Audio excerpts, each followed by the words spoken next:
Donc, je vais vous présenter la nouvelle mise à jour de mon framework. Donc, pour commencer, il faut toujours les mêmes prérequis, WAMP et Composer. Donc, WAMP, pour l'installer, on descend dans les téléchargements, on choisit notre version Windows et on clique directement sur passer au téléchargement. On télécharge et on installe. Composer, on clique directement sur Download Composer et on installe. Une fois qu'on a tout installé sur notre PC, on démarre les services de WAMP, qui n'est pas démarré. On démarre les services de WAMP Manager. Nos services passent en vert, tout va bien.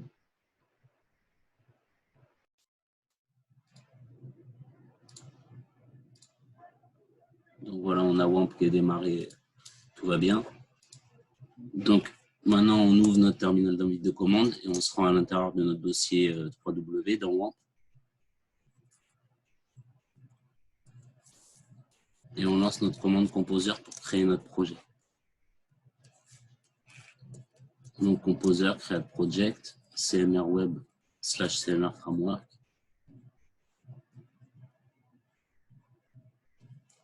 Deux points DevMaster. Et je vais l'appeler projet démo.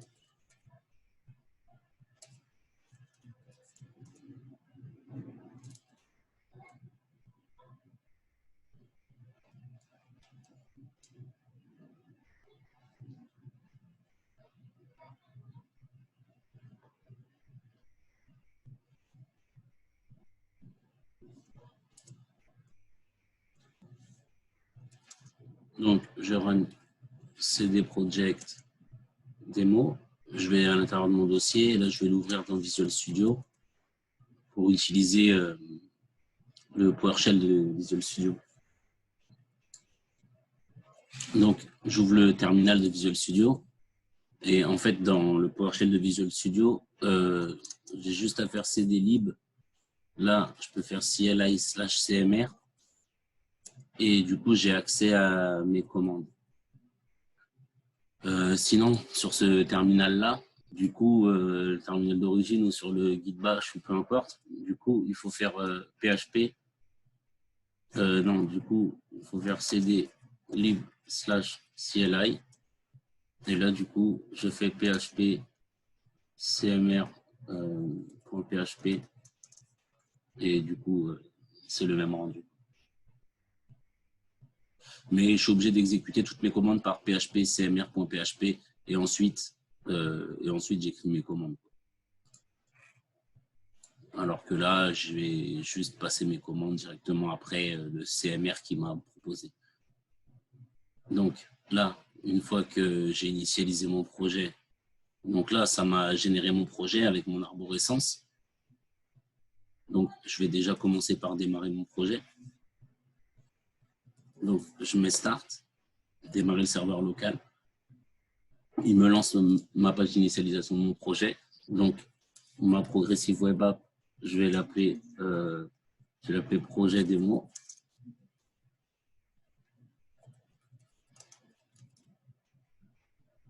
Le thème color, c'est la couleur du header de l'application, en vrai, à la présentation de l'application, sur la page de lancement, sur Android, par exemple. Donc, je vais choisir une image, je vais prendre une image d'Angular. Hop, j'initialise ma Progressive Web App. Ensuite, je vais du coup me connecter ou créer ma base de données directement. Je vais créer la base de données projet démo. Je vais créer un utilisateur qui va être l'utilisateur administrateur du site si j'ai besoin d'un système de connexion. Du coup, mon projet de démonstration, il fonctionne avec ça. Donc, une fois que j'ai créé, je refresh. Là, ma homepage, il me redirige sur ma page d'accueil. Il n'y a plus d'initialisation.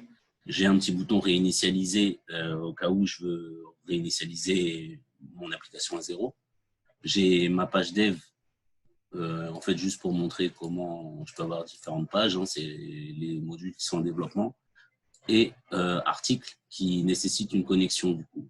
Donc, pour l'instant, je ne peux pas me connecter. Donc, déjà, je vais présenter l'arborescence. Donc, dans Web, déjà dans Asset, j'ai tout ce qui est CSS, JS, les images qui sont chargées sur le site et le dossier upload pour les images qui vont être uploadées via les input files. Donc, dans Web, j'ai mes pages. Dans Page, du coup, j'ai toutes mes vues. Dans Contrôleur, j'ai mes contrôleurs qui vont avec mes vues. Dans Module, dans Style, c'est les styles qui vont, les styles de mes vues, quoi. Dans Module, j'ai le module de route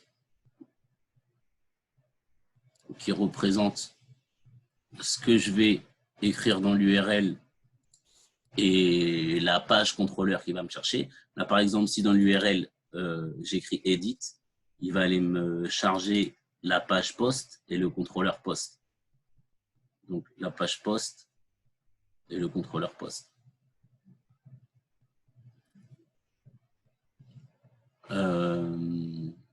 La nav, c'est du coup la barre de navigation.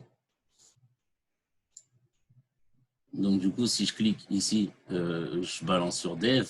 Donc, dans l'exemple, là, si je ne suis pas du tout connecté, si je clique sur Dev, je me rebalance sur Dev. Là, c'est ce que je vais marquer dans le menu et vers où je redirige. Là, si je suis connecté en tant qu'utilisateur. Et là, si je suis connecté en tant qu'admin, en fait. Donc, les restrictions des pages. Par exemple, si je clique sur article, je vais rediriger vers post. Donc, dans mes routes, post, il me dirige vers post-render. Post-render, mon contrôleur, il est là. Du coup, c'est ce qui sert à afficher mes posts. Mais surtout, ce qui est important, c'est qu'il commence par le need log. Le need log, c'est ça qui va restreindre l'accès à la page. Donc, si je veux pouvoir me connecter pour accéder à cette page, il faut que je génère le module utilisateur. Donc, ça dépend si on a besoin d'un système de connexion sur son site ou pas. Donc, là, je fais CMR mode user ou module user, générer le module utilisateur. Hop, je le génère. Je retourne sur ma page, je refresh. Et là, j'ai mon module utilisateur avec le système d'inscription et système de connexion qui vient de se créer. Donc, je me connecte avec mon compte que j'ai créé à l'initialisation de mon projet. Hop, une fois que j'ai connecté, du coup, mon menu il a changé. Là, maintenant, j'ai accès à ma page article, j'ai accès à mon article éditeur et j'ai accès à ma page profil. Du coup, je peux créer un profil. Hop, une fois que mon profil, en fait, c'est pour présenter les différentes façons de créer quelque chose, quoi. Donc là, je crée un truc bidon, hein, juste pour l'exemple. Donc là, j'ai créé cet article. Donc dans l'article, là, j'ai bien mes articles. Je peux aller rajouter un commentaire, rajouter une image. Hop, j'ai bien un commentaire avec une image. Je reviens au début, il me dit que j'ai un commentaire. Donc voilà, tout ça, c'est des pages justement pour montrer comment fonctionnent les accès aux différentes pages et le log, etc. Donc maintenant, si je veux, par exemple, ma page qui est chargée à l'ouverture, c'est ma homepage. Donc ma homepage, moi, je veux plus tout ça. Je veux recréer une page. Je veux recréer une page, quoi. Donc j'enlève tout ça. Je retourne sur ma page home. Là, j'ai tout vidé. Mes menus, c'est pareil. Bon, je ne vais pas non plus tout effacer, mais bon. Donc là, je suis sur cette page-là. Je me déconnecte. Comme ça, au moins, j'ai ma homepage et mes autres pages. Donc là, par exemple, moi, je veux créer une nouvelle page. Donc dans page, je crée un nouveau fichier que je vais appeler ma page.php. Ma page.php, j'ouvre des même pas, hein, je ne peux même pas forcément des briefs PHP. Je vais mettre un H1, voici ma page.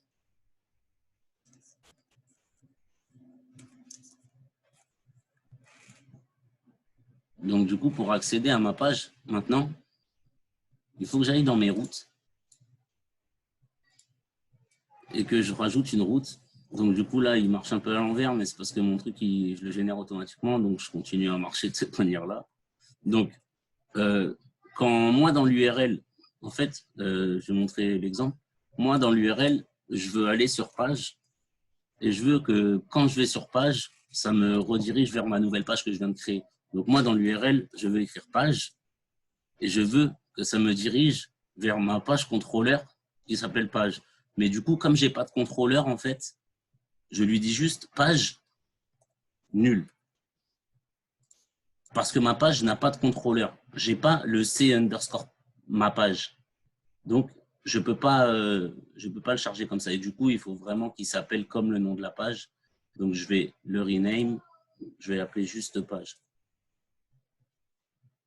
Donc, quand je vais sur page dans l'URL, comme j'ai pas de contrôleur, je charge ma page qui s'appelle page.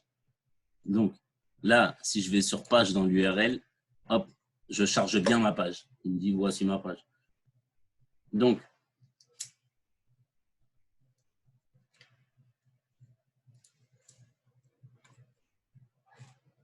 si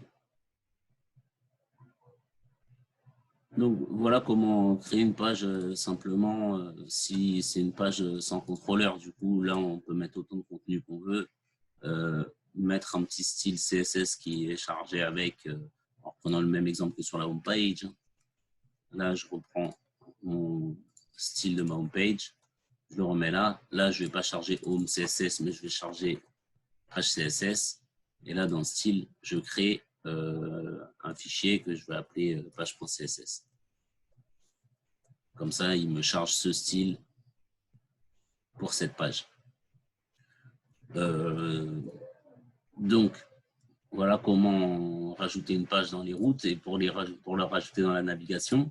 Du coup, moi, je veux rajouter dans le menu, je vais écrire ma page. Et quand je clique sur le bouton ma page, je veux me rediriger vers route dire /page. Ça, c'est ce que je vais écrire dans l'URL du coup. Donc, je refresh, je vais sur Home et quand je clique sur ma page, je vais bien sur page dans l'URL. Donc, ça me redirige bien vers ma page. Donc, si je veux restreindre l'accès à ma page, donc je vais sur ma page, .php, et tout au démarrage de ma page, je vais ouvrir des balises PHP que je vais refermer et je vais lancer juste la petite fonction needlog. Je lance la fonction needlog et là, comme ça, si je vais sur ma page, hop, ça me redirige vers ma page index.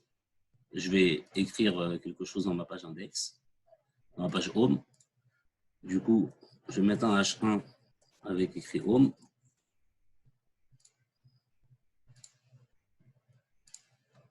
Donc voilà, si je clique sur ma page, je suis bien redirigé. Il faut que je sois connecté. Donc, je vais me connecter. Et là, bon, du coup, maintenant que je suis connecté, il faut que je retourne dans ma navbar pour aller ajouter à ma page. Du coup, là, c'est si je ne suis pas connecté. Là, c'est mon menu en tant qu'utilisateur, du coup, en tant qu'utilisateur connecté. Et là, mon menu en tant qu'administrateur. Donc là, maintenant, j'ai bien accès à la page, ma page, et je suis bien redirigé là. Si je ne suis pas connecté, ça m'a redirigé vers la home page. Il faut que je sois connecté pour accéder à cette page. Donc voilà pour les permissions. Et la création de page, la navbar, les routes, un aperçu des routes et le module utilisateur. Donc maintenant, je vais générer un composant. Donc pour générer un composant, je fais CLI CMR toujours. Et cette fois, je mets gen, comme generate en fait. Gen ou generate en fait. Donc je vais générer le composant démo. Démo, en fait, comme j'ai créé, je vais aller faire un tour sur phpMyAdmin.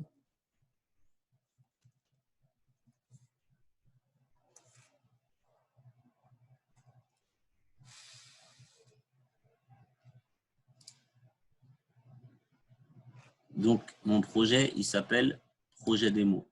Donc, projet démo, à l'origine, il m'a initialisé toutes ces tables-là quand j'ai créé mon projet. Et du coup, j'ai une table user. À chaque fois, les tables, elles ont toujours un ID, etc. Donc, le token, là, c'est dans les prochaines mises à jour, je vais m'occuper du token et de l'envoi des emails. Donc, là, mon utilisateur, il a, bref, la table user ID 1. Donc, moi ici, je veux créer une table démo. Ma table démo, elle va avoir un user underscore ID qui va être de type int d'une longueur de 11 et qui va être une foreign key, en fait, une clé étrangère de la table, de l'ID de la table user, quoi, du champ ID de la table user là, que j'ai montré juste là, à ce champ-là du coup.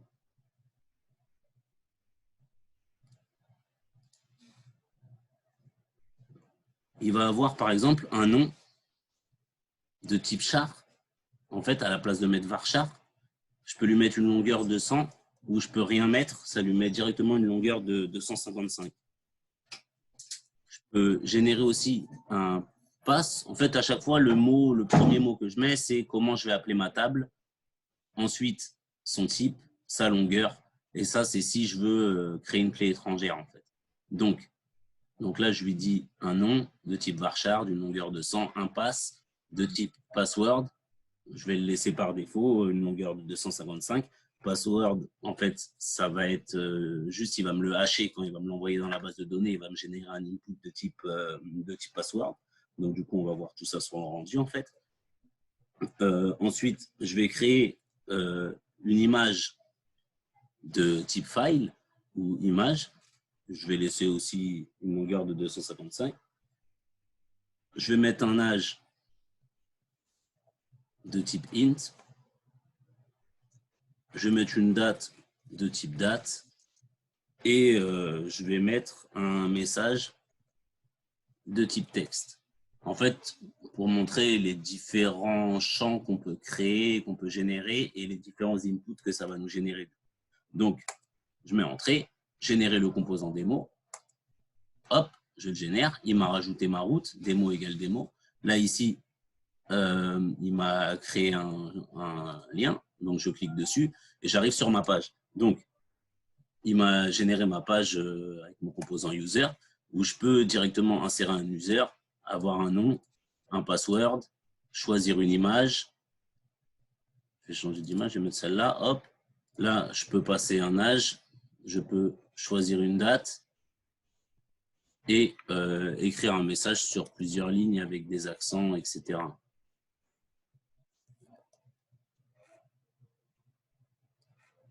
J'envoie, ça enregistre ça, j'ai bien le truc. Je peux mettre à jour. Je peux mettre à jour, je peux faire d'autres entrées et les supprimer. Donc du coup, si je veux rajouter encore un chemin à ma nav en tant qu'utilisateur pas connecté, donc je refais encore la même chose que tout à l'heure. Hein.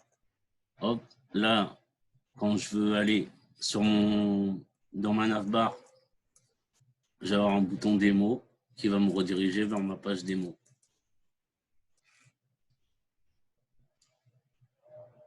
Si moi j'ai envie de changer du coup ce que j'attrape dans l'URL, donc je vais rajouter des mots partout. Hop, hop, même quand on n'est pas connecté, on a accès. Hop, donc du coup, là, tout le temps, je peux cliquer sur des mots. Et du coup, c'est pareil, je vais restreindre. En fait, c'est que quand on est connecté, qu'on voit ce menu. Du coup, ça fait que dans ma page, dans page, ça m'a généré la page démo que je peux formater pour avoir un meilleur visu de ce qui se passe. De toute façon, c'est du HTML. Hein. Et ça m'a généré dans contrôleur. De toute façon, il y a la liste des fichiers qui ont été générés ici. Ça m'a généré le contrôleur démo. Ça, une fois que la page elle a été lancée, on peut supprimer toute la partie SQL. Là. Pour l'instant, je vais la laisser. Hein. On n'est pas obligé de la supprimer, mais bon, on peut la supprimer. Donc, le type image. Donc, du coup, le type file ici, il nous a généré l'upload d'image en fait pour vérifier, en fait, renommer l'image et vérifier si elle est migrable vers le dossier en fait. Et après, il nous insère toutes nos données avec le hash de notre mot de passe. Il nous passe notre image encodée et il nous redirige vers notre page qu'on a créée. Donc, quand on update, on fait exactement la même chose. À chaque fois, on vérifie si les champs ne sont pas vides.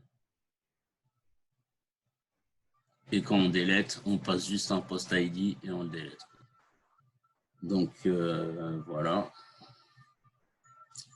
Pour la génération de composants. Donc, une fois qu'on a fait tout ça, qu'on a généré des composants, qu'on a restreint les accès et qu'on a vu nos menus, il ne nous reste plus qu'à quoi? Bon, une fois qu'on a intégré notre site, hein, là, on n'a rien fait du tout. On va dans le point env, là. En fait, j'ai une commande build qui est en fait, du coup, sur mon CLI, on peut aller regarder dans help. J'ai ma commande build là qui est une progress. Du coup, ça, je vais m'en occuper. Du coup, on passe en prod. Il y aura d'autres trucs à changer, mais bon, pour l'instant, on passe juste le point env en prod.